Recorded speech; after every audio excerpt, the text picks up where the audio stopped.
Je m'appelle Olivier Wallet. Ces 15 dernières années, en Namibie, j'ai vécu avec des guépards et j'ai côtoyé les plus grands félins d'Afrique.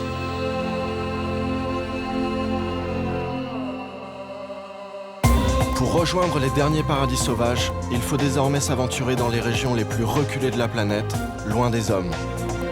J'ai décidé de partir à la recherche des derniers animaux libres et de vivre les plus grands rendez-vous de la nature.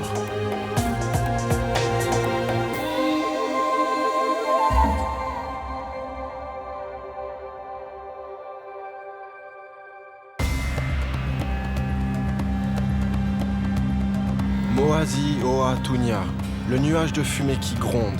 C'est ainsi que la tribu Kololo a baptisé cet endroit.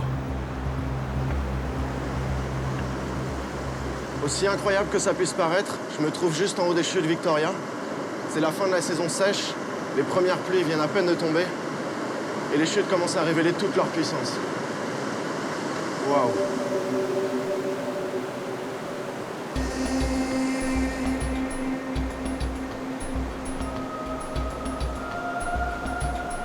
Seuls les anges dans leur vol ont dû contempler des visions aussi magnifiques que celle-ci, s'est exclamé l'explorateur David Livingstone en découvrant ces chutes. Creusée dans le basalte, cette fracture de plus de 1700 mètres de long révèle toute la puissance érosive de l'eau. En s'y engouffrant, elle a façonné la plus grande succession de cataractes au monde.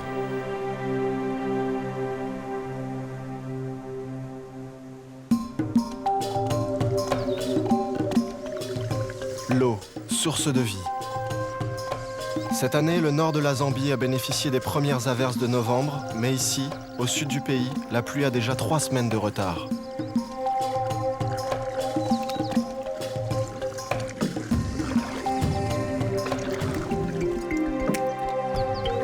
La sécheresse s'est dramatiquement installée, poussant la faune sauvage à se concentrer sur les rives du grand fleuve. Une aubaine pour mon périple.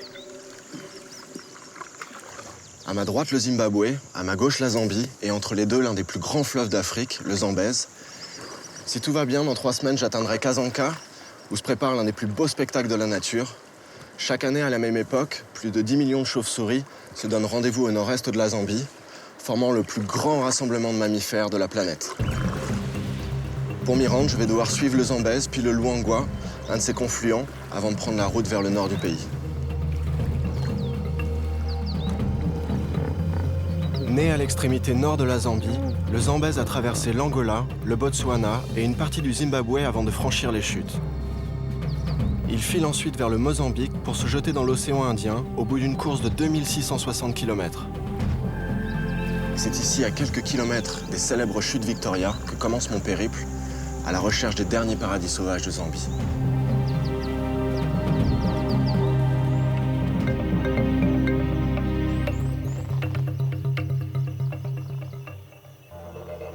J'ai décidé d'installer mon premier bivouac chez le gardien des rhinocéros. Le braconnage a été la principale cause de l'extermination des rhinocéros noirs en Zambie. Et ici, 8 rhinocéros blancs ont été introduits. Dixon veille toutes les nuits sur ces précieux animaux. N'oublie pas, quand tu es sur l'eau avec ton canoë, tes pires ennemis sont les hippopotames, puis les crocodiles et les éléphants. Les hippopotames sont imprévisibles.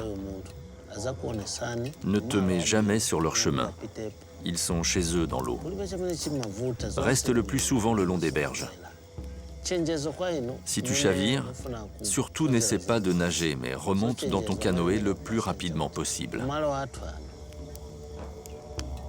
Merci pour votre accueil et vos conseils.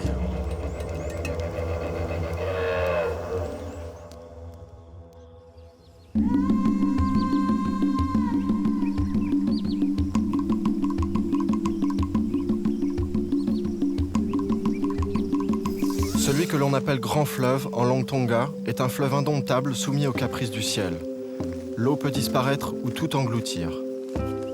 Sa largeur peut passer d'une 60aine de mètres à plus de 350 mètres, pour une profondeur de 5 mètres à 50 cm par endroit. Son débit peut même s'interrompre d'octobre à novembre, à la fin de la saison sèche.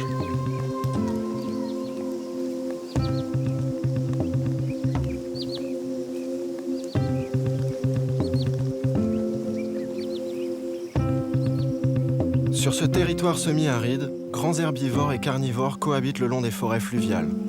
Le Zambèze est devenu le point de ralliement de la faune sauvage. Je sais que dans cette région, des rhinocéros blancs ont été réintroduits. Je vais tenter de les repérer et d'essayer de m'en approcher. Mais d'abord, je dois trouver des empreintes fraîches.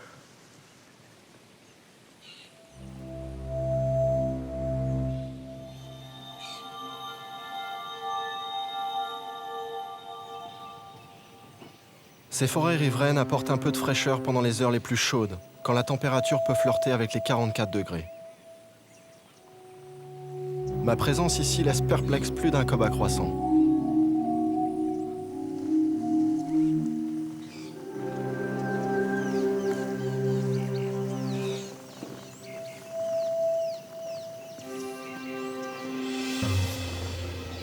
La chance est avec moi.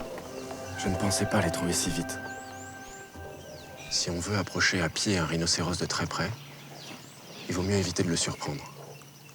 D'une part parce qu'il pourrait me charger sans hésiter et je n'aurais aucune chance.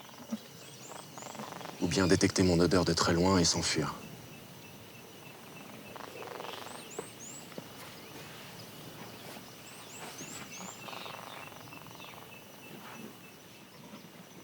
Le rhinocéros est un animal incroyable. Une telle morphologie, une telle puissance.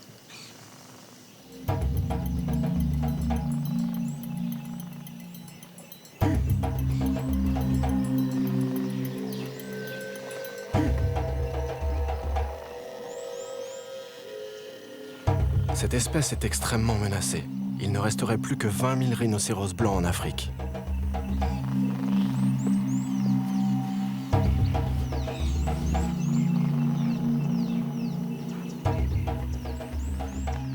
Le rhinocéros n'a absolument aucun prédateur naturel. À part nous, les hommes, bien sûr.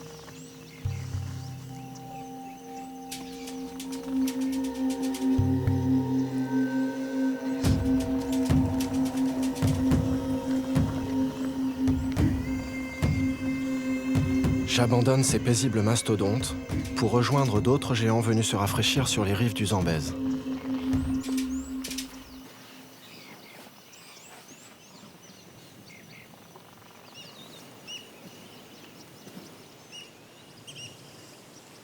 Vers midi, la température n'est plus supportable qu'au bord de l'eau.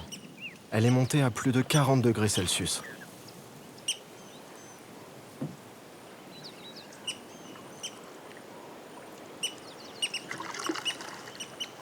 C'est magnifique, j'adore cet endroit.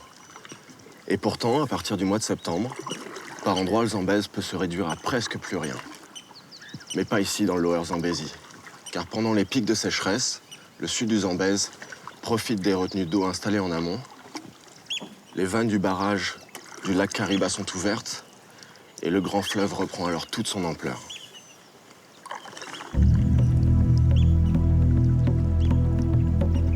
Bien que les pluies se fassent cruellement attendre, un éternel corridor végétal s'étale ainsi le long des berges, unique source de chlorophylle pour les animaux itinérants.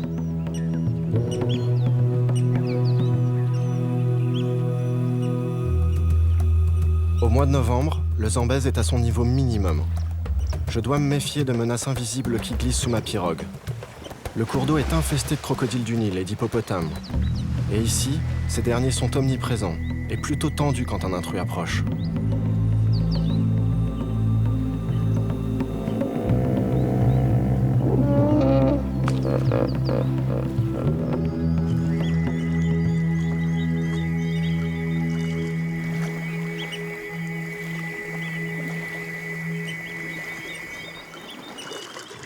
Alors là, c'est le genre de moment où je retiens mon souffle. Sur le Zambèze, les hippopotames sont totalement à l'aise dans leur environnement, parfois invisibles lorsqu'ils disparaissent sous l'eau, et souvent imprévisibles. Ces créatures, de plus d'une tonne, sont capables, sans prévenir, de ne faire qu'une seule bouchée de mon canoë.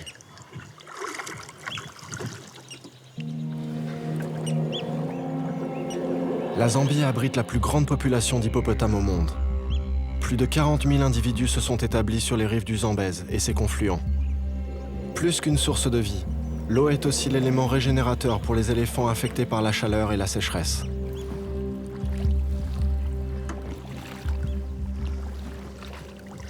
Le vent et le courant m'ont rapproché de la berge du fleuve. Je vais profiter de cette opportunité pour me faire une petite pause à l'ombre.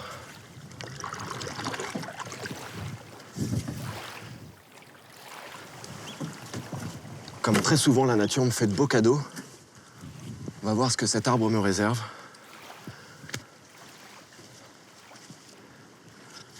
Déjà de l'ombre. Et là, je crois avoir une petite idée. Avec les racines qui rentrent dans la berge, ça me fait une protection naturelle. Ça n'a pas l'air très profond.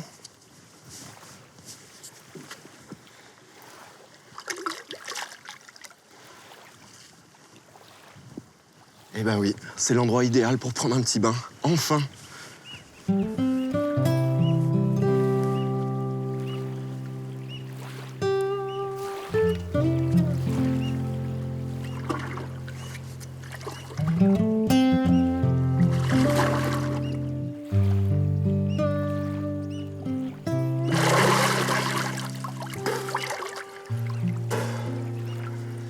Encore une grande règle de la nature. Être au bon endroit au bon moment. Et là, pour le coup, elle se vérifie.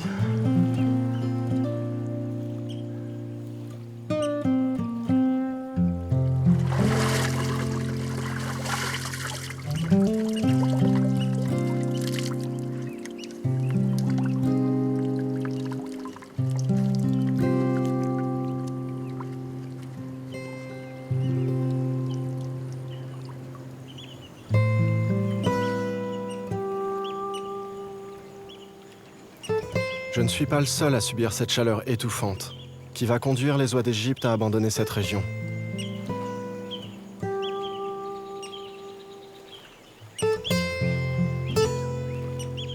Pendant la saison sèche, le Zambèze ressemble à une autoroute aquatique. Il rend les déplacements plus faciles pour les éléphants. Par endroits, ces titans peuvent même marcher sur l'eau.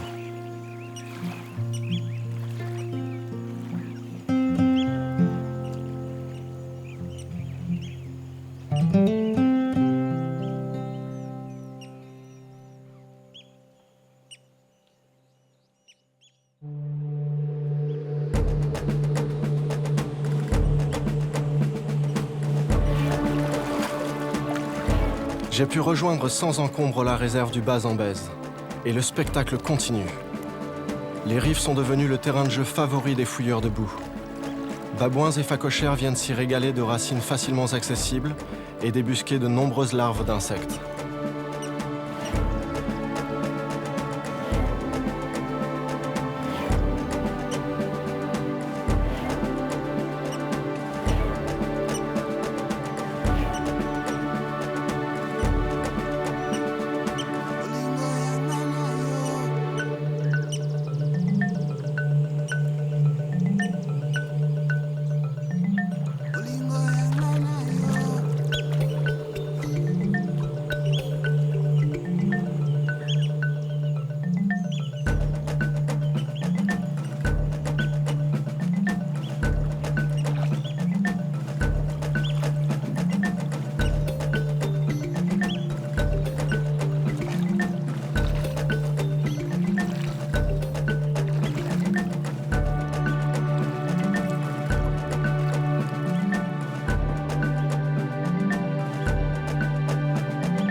Les éléphants se sont appropriés des prairies lacustres et les îlots du bas Zambèze pour s'attabler devant un revigorant banquet de chlorophylle.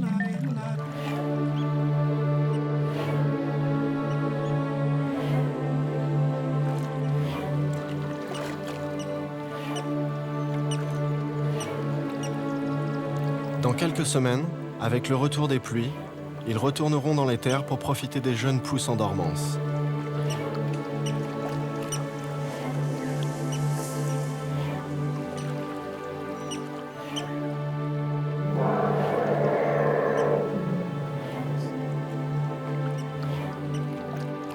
Je dois encore parcourir 300 km avant de rejoindre la rivière Luangwa. Si tout se passe bien, je pourrai alors bifurquer vers le nord du pays et atteindre ma quête, la grande migration des chauves-souris.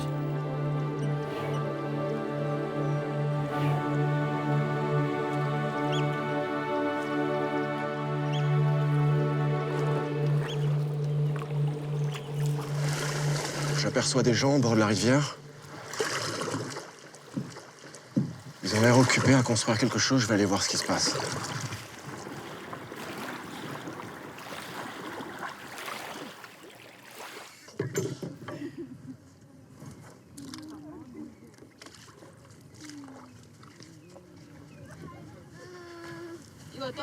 Manelou. Bonjour. Manelou. Bonjour. Masuela, sir. Comment ça va? Ça va? Très bien. Vous parlez anglais? Oui. Super. Bonjour. Bonjour. Bonjour, comment ça va? Bonjour. Alors, qu'est-ce que vous faites ici? On construit une clôture. Pour les crocodiles. Pour les crocodiles? Oui. Pour vous protéger contre les crocodiles? Oui. Ok, alors allons-y, montrez-moi.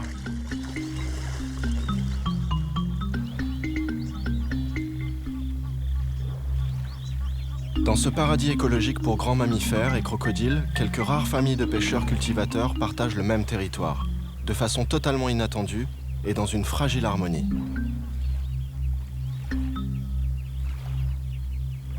Ah, vous faites comme ça? Ok, d'accord.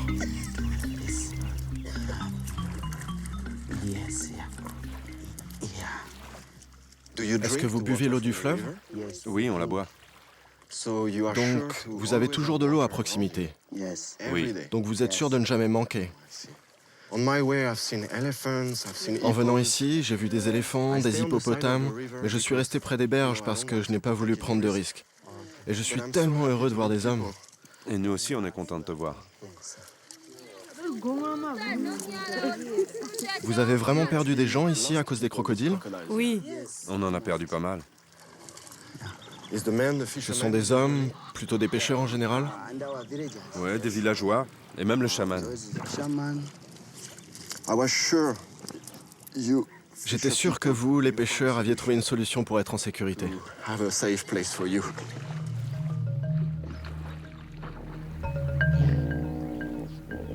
Les attaques de crocodiles causent la disparition de plusieurs centaines de personnes chaque année en Afrique subsaharienne. Ici, en Zambie, on en dénombre une trentaine par an.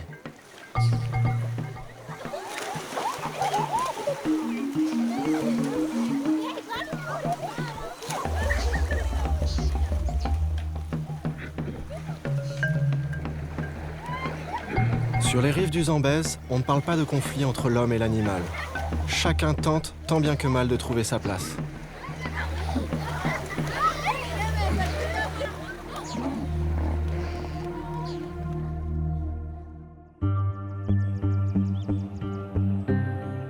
Il n'est pas tombé de pluie depuis 6 mois sur la région du sud Luangwa. Cet affluent du Zambèze a presque disparu. C'était imprévisible et irréel. En Zambie, les saisons transforment les rivières autant que les cours d'eau façonnent les paysages. Ce lit de cadavres figés et tortueux témoigne de la fureur des flots. Mais pour l'instant, le Luangwa n'est plus qu'une rivière de sable inanimée. Une courte prolongation de la canicule a suffi pour que la vie s'évapore.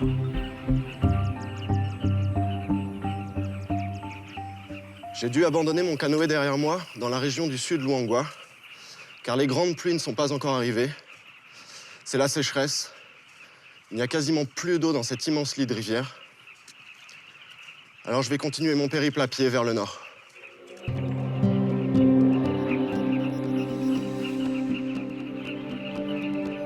Bientôt, les premiers orages engloutiront tout sur leur passage. En attendant, c'est ici, au détour d'une mare ou d'une flaque d'eau, que les animaux de la savane trouvent leur salut.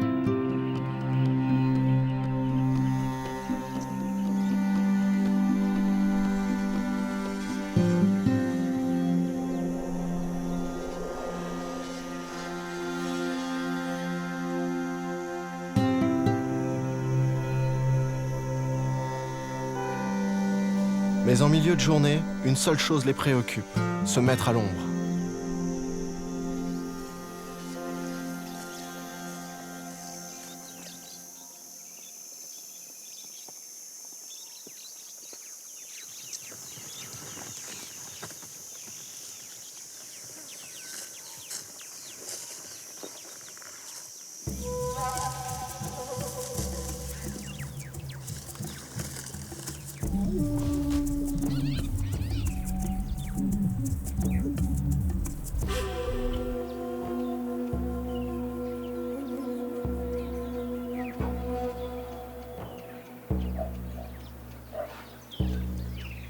voilà typiquement le genre de situation que j'essaie d'éviter. Je viens de repérer ce groupe de lions avant qu'eux m'aient vu. Leur camouflage est quasi similaire à la couleur de l'herbe ici.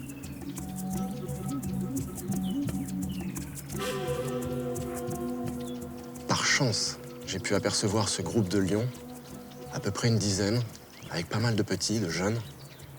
Et là, ce qui me sauve, c'est la direction du vent, ce qui me donne le temps de m'en aller discrètement avant que la situation ne change.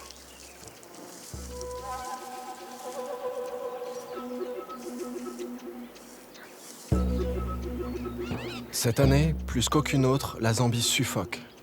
Le temps de la paresse et de l'économie de soi s'installe dès le matin. Les antilopes n'ont rien à redouter de ces lionnes. Elles ne bougeront pas d'un cil avant la nuit, quand la température aura faibli.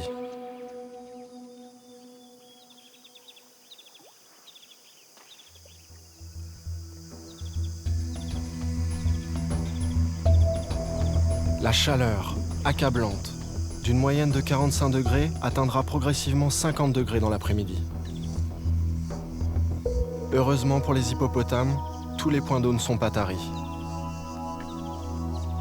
Écrasés par des mois de canicule qui s'étirent sans qu'une seule goutte de pluie ne soit tombée, ces caractériels supportent de moins en moins la promiscuité.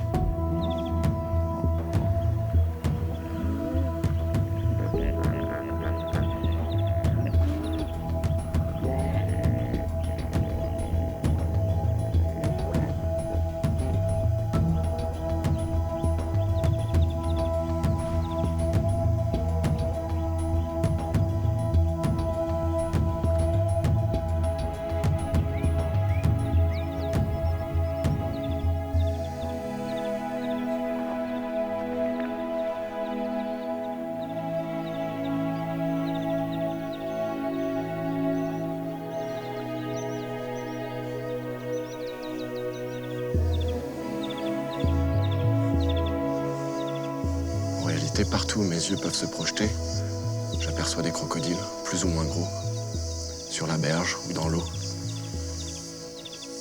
Apparemment, crocodiles et hippopotames font bon ménage, ici en Zambie.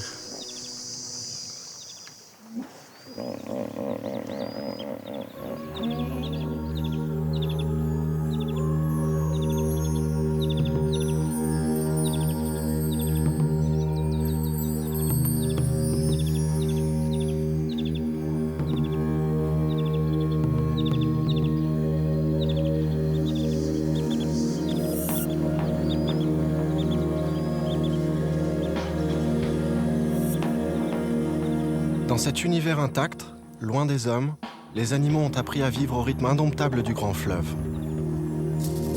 Désormais, on ne sort que le soir. On vit la nuit et on fréquente les points d'eau à tour de rôle. Les plus imposants d'abord, qui laisseront ensuite leur place aux plus fragiles.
J'ai choisi le lit de rivière pour, j'espère, passer une nuit en sécurité.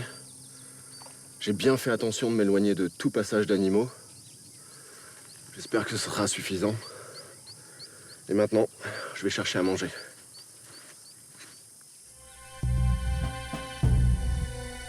De petits monticules de sable peuvent parfois abriter des trésors pour qui sait observer.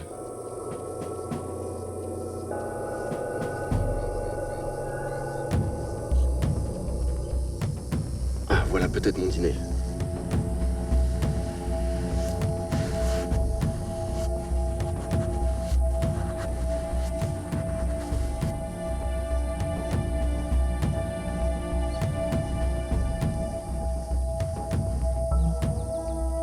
Au frais, dans le sable encore humide, des criquets ont trouvé refuge.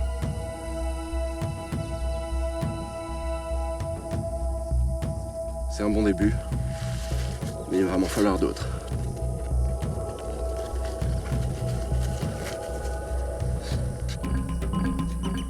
Ce mets est extrêmement apprécié en Zambie, où on raffole des larves, des chenilles et des insectes riches en protéines. Mais il en faut plus d'un pour nourrir son homme.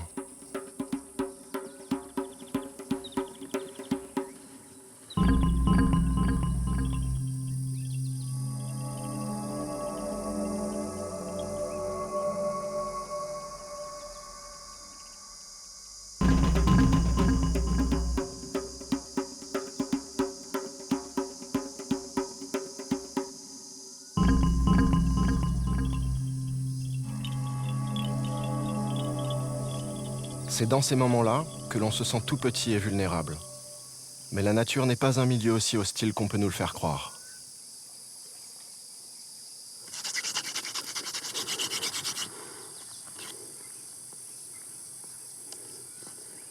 Nous nous en sommes éloignés, déconnectés. Pourtant les hommes y sont eux aussi à leur place. Nous l'avons oublié.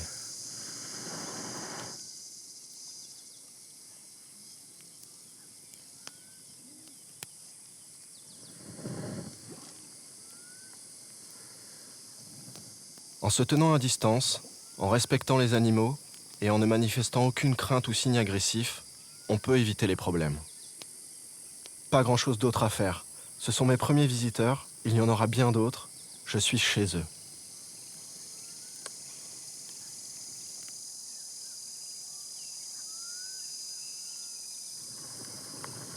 Finalement, j'ai choisi le bon endroit pour installer mon campement.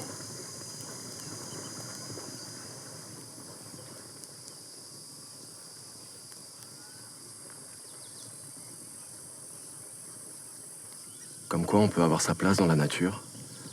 Il suffit juste de suivre quelques règles élémentaires et l'harmonie est possible.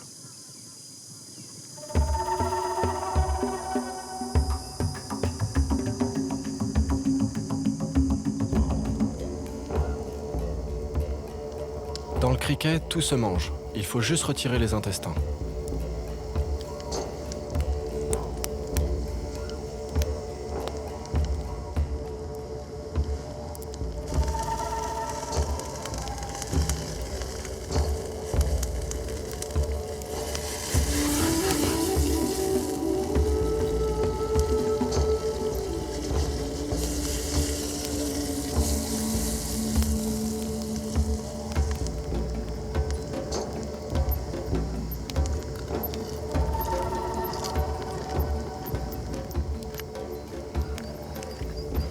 C'est un bon petit goût de poisson grillé.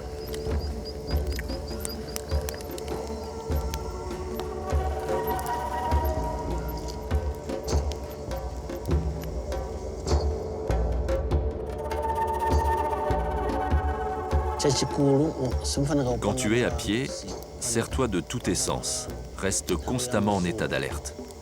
Ici en Zambie, la nature est très riche et chacun y a sa place.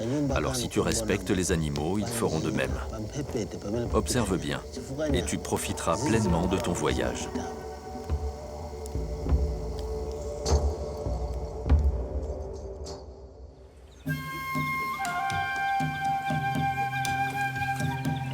Affaiblis par la disette et la pénurie d'eau, les herbivores sont devenus vulnérables.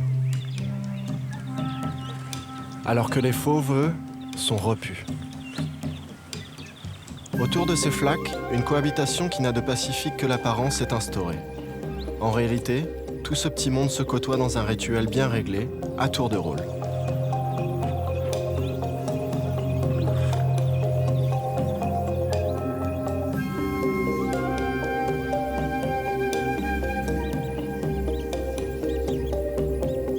Chacun profite de l'absence des hippopotames pour s'éclater. Ce babouin déchaîné sait qu'en bondissant ainsi, il échappera au crocodile omniprésent et toujours en embuscade.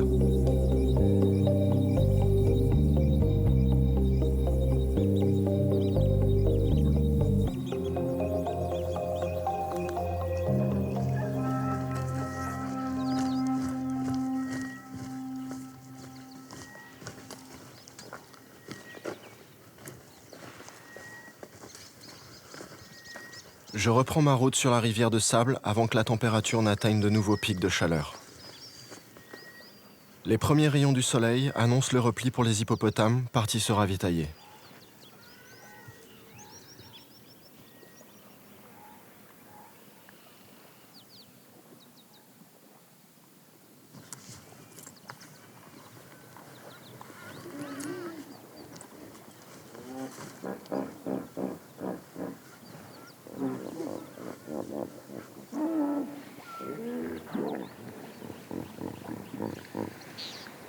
Certainement le rituel matinal des hippos.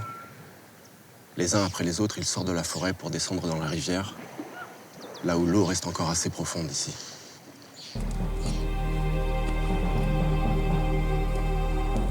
Ces pachydermes qui partent brouter chaque soir dans le bush redoutent les morsures du soleil et la canicule. Mais pire que cela, lors de leur déplacement nocturne, ils risquent de perdre leur précieuse place dans une mare.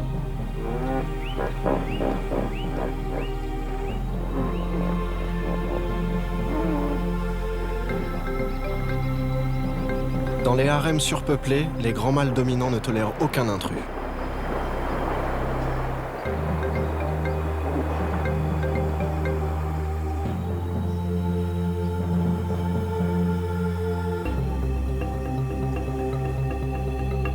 Les mères et leurs petits ont moins de soucis à se faire.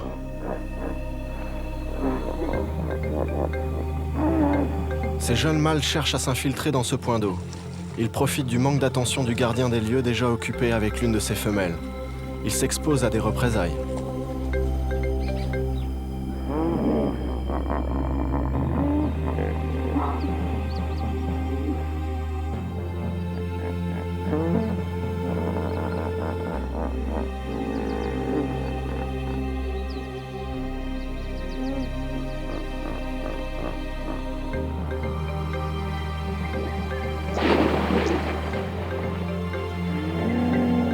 Quand on vit dans la promiscuité, les conflits peuvent mal tourner ou simplement se régler en un petit tour de queue.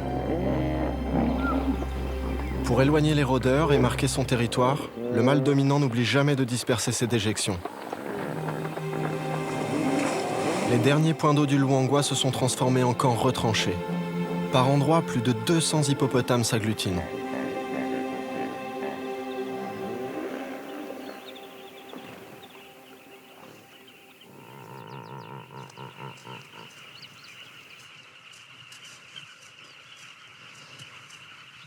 Il y a une activité incroyable de l'autre côté. Je vais aller voir ce qui se passe. Ça m'a pas l'air très profond. Je vais traverser ici. Dans le lit de ces rivières, il faut toujours rester sur ses gardes. Lions et crocodiles savent très bien se camoufler. Ces oiseaux migrateurs, eux, ne les craignent pas.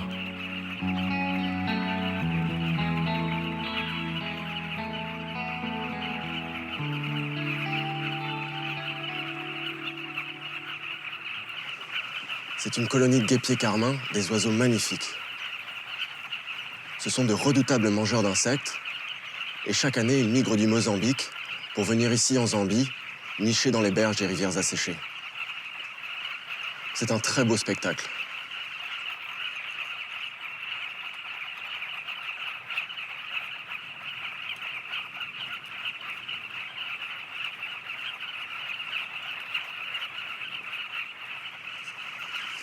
Oh là, il y a un hippo sous cet arbre.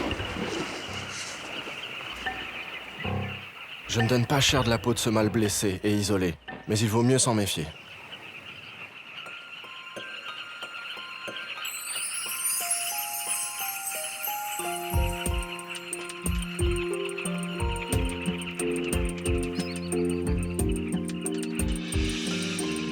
Ces étonnants oiseaux migrateurs creusent des tunnels, pouvant atteindre 1 à 2 mètres de profondeur.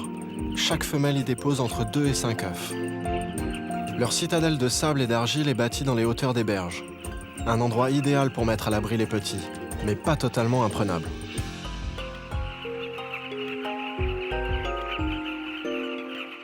Gare à ceux qui n'auront pas prévu un tunnel suffisamment haut perché.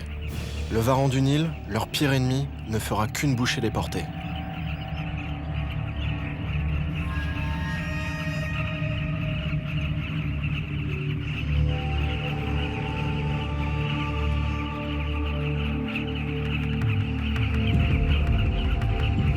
Ces guêpiers sont extrêmement courageux. Leurs coups de bec ne provoquent que quelques picotements, mais ils finissent toujours par agacer et décourager l'assaillant.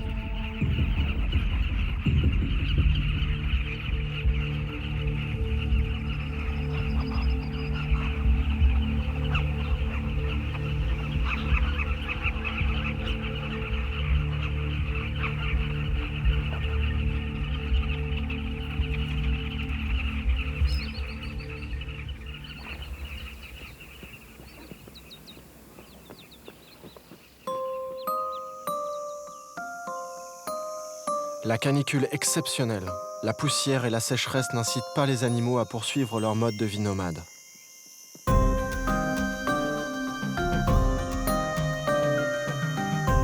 Les girafes restent concentrées autour des derniers points d'eau.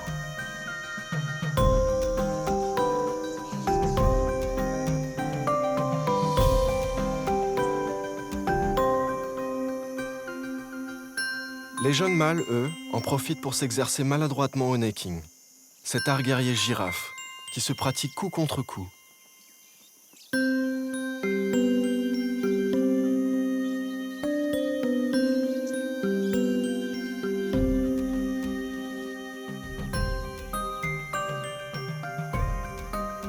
Le temps est venu pour moi de rejoindre mon but, la grande migration des chauves-souris à Kasanka, dans le nord de la Zambie.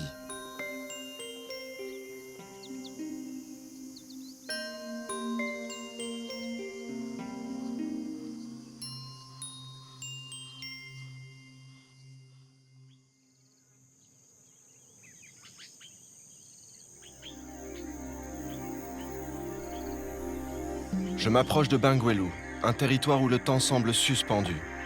Un lieu surréaliste, surtout à l'aube.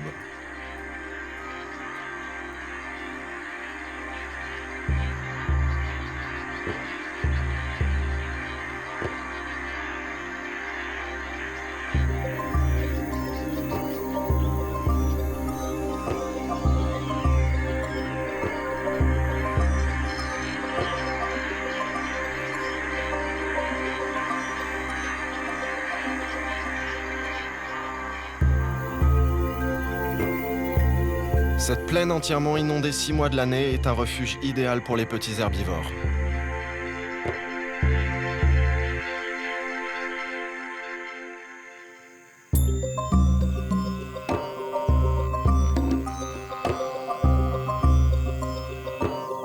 J'ai quitté le sud Luangwa et son lit de rivière, où hippopotames et éléphants règnent en maître. Je me rapproche de ma destination finale, en ayant fait un détour, à mon avis, immanquable par cette région unique des marais du Bangweulu. C'est un endroit fascinant par son immensité. Et il faut s'imaginer que ces 15 000 km², alimentés par 17 cours d'eau, seront bientôt totalement inondés. Ce vaste écosystème reçoit plus d'1 mètre de précipitations de novembre à mars, rendant le territoire impraticable pour la plupart des espèces. Les antilopes endémiques pullulent dans ces prairies. Elles n'ont rien à redouter des carnivores inadaptés à ce milieu, contrairement à elles.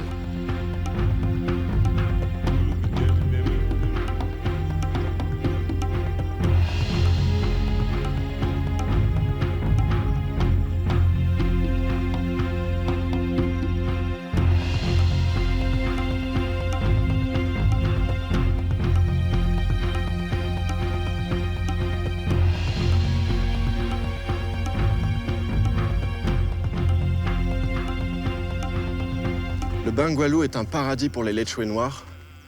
J'ai croisé des troupeaux de plusieurs centaines. Ces antilopes sont en réalité aquatiques. On dit même qu'elles courent plus vite sur les territoires humides et détrempés que sur les terrains secs, grâce à leur morphologie et à la forme bien particulière de leurs sabots. Ici, il n'y a aucun prédateur, alors je marche l'esprit serein et contemplatif.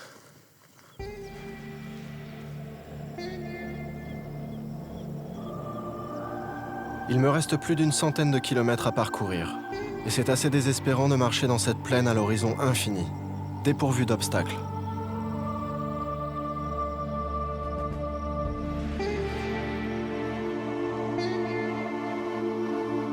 J'ai l'impression de ne pas progresser.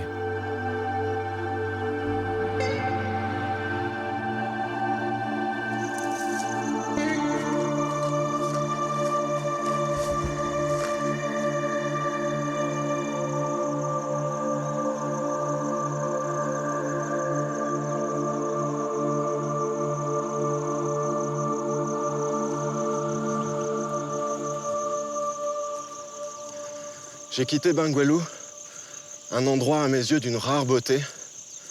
Je marche depuis longtemps, mais ça y est, enfin j'ai atteint le but de mon voyage. Je suis maintenant à Kazanka, une petite région d'environ 420 km², le décor d'un événement hors du commun, le plus grand rassemblement de mammifères au monde.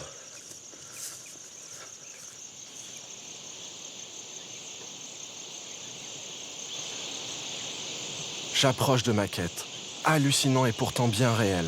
Les chauves-souris sont déjà là, comme pour m'accueillir.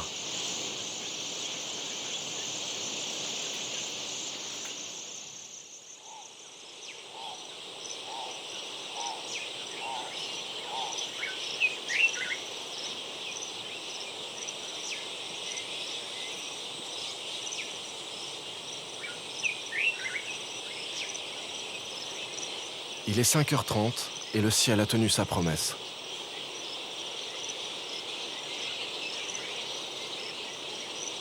Je me suis réveillé dans plein de différents endroits. Mais alors là, c'est un des réveils les plus extraordinaires de ma vie.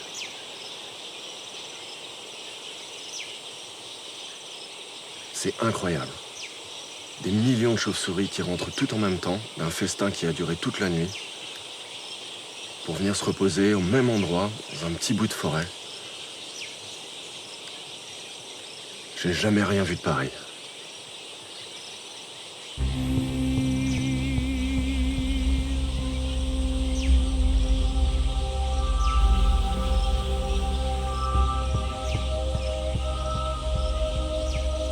Ces petits mammifères frugivores qui peuvent manger jusqu'à 2 fois leur propre poids peuvent parcourir jusqu'à 60 km pour se nourrir. Elles dévorent alors près de 5000 tonnes de fruits chaque nuit. La petite forêt de Kazanka leur sert de dortoir. Elles y retournent chaque matin. C'est sans conteste la plus importante migration de mammifères sur Terre. Et c'est incroyable. Jusqu'à 10 millions de chauves-souris partis du Congo, de Tanzanie ou d'Afrique du Sud se donnent rendez-vous ici, tous les ans de novembre à décembre. On sait qu'elles peuvent effectuer un voyage de 3000 km. Mais pourquoi viennent-elles s'amasser spécialement ici et pas ailleurs? Malgré de nombreuses années d'études scientifiques, ce phénomène reste un mystère. Rassasiées après leur festin nocturne, les roussettes se regroupent par centaines, leur poids occasionnant quelques dommages à leurs hôtes.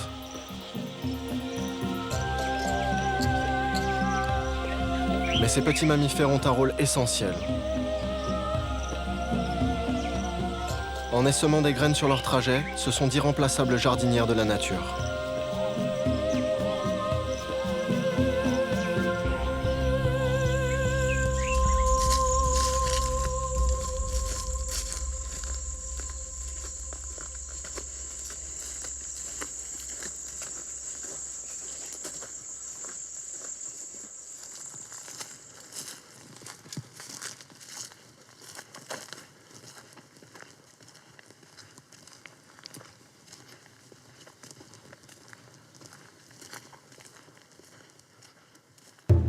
Ah, il y a un python.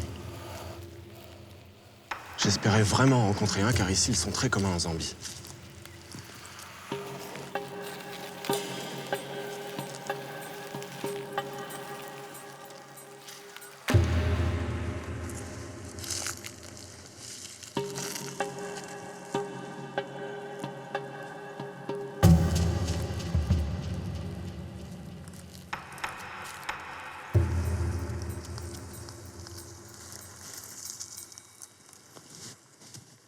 C'est un python africain des rochers, un serpent qui n'est pas venimeux. Il profite ici de la migration des chauves-souris. Il se sert de sa petite langue fourchue pour détecter ses proies et s'enroule autour d'elles pour les faire suffoquer. Bon, je vais le laisser reprendre sa route.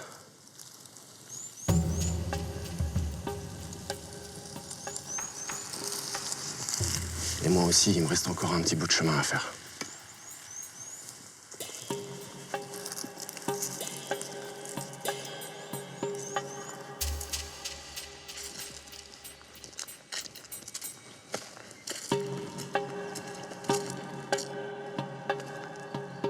C'est le plus grand serpent africain. Il peut atteindre 6 mètres de long et se nourrir de vertébrés de la taille d'une antilope. Dépendant de l'eau, ce solitaire a une prédilection pour les prairies humides et les forêts. Au cours des heures les plus chaudes de la journée, il aime se réfugier dans les terriers creusés par d'autres espèces.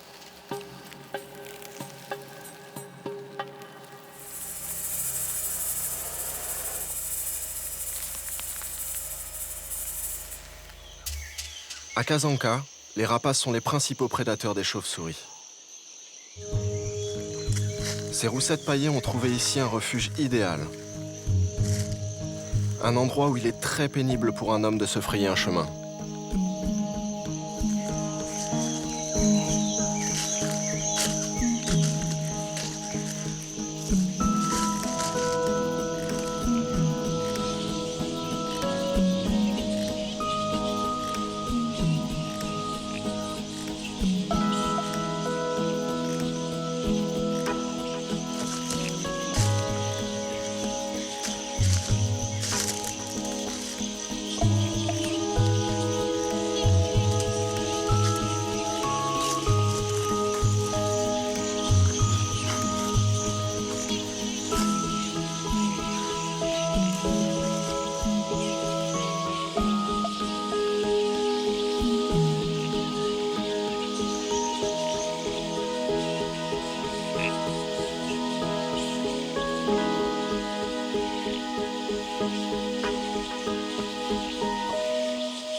C'est dans ce petit bout de forêt impénétrable et très très dense que tous les jours, ces millions de chauves-souris viennent se reposer pendant les heures les plus chaudes.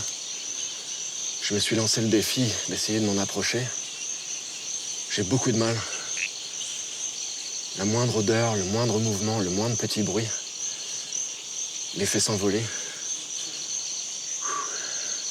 C'est quasiment mission impossible. C'est complètement incroyable de les voir toutes regroupées ici dans un si petit endroit. Et pourtant, quel spectacle extraordinaire de les voir toutes regroupées en grappes. Je regrette vraiment pas d'avoir parcouru tous ces kilomètres. Quel sacré cadeau de la nature.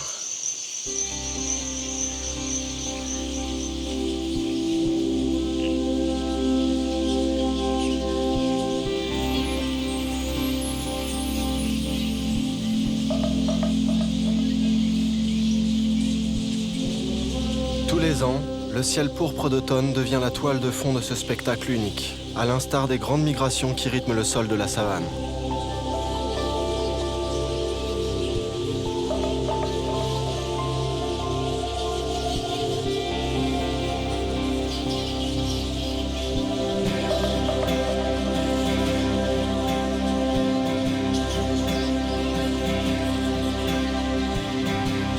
Le plus grand rassemblement de mammifères au monde qui investit les arbres et les aires de Kazanka au cœur de la Zambie nous rappelle combien la nature nous réserve les plus beaux et les plus émouvants spectacles au monde.